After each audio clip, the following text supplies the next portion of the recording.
Arkādij, čau. Čau. Pastāst par perforatoriem. Jā. Pirmais jautājums, vai vajag patronu, kurš mainās?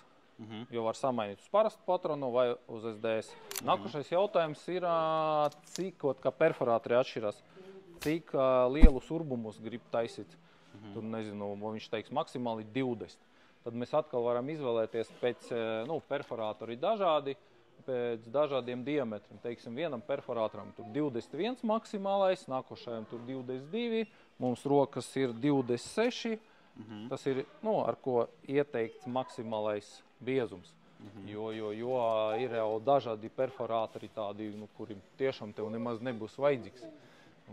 Tāpēc arī uz vietas mēs visu izrunājam, un tad, lai saprast, kādu tev perforatoru vajadzēs. Varianti daudz, mēs pašlaik paņemam Boschu, bet Devalts, Makita un Bosch. To mēs jau uz vietam izrunājam, ko jūs gribat, kādu firmu.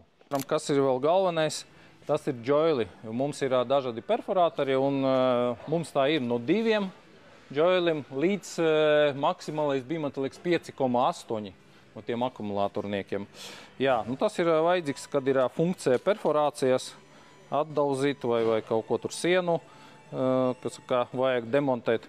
Tā šitā funkcija un joili baigi arī svarīgi. Kaut kā tā.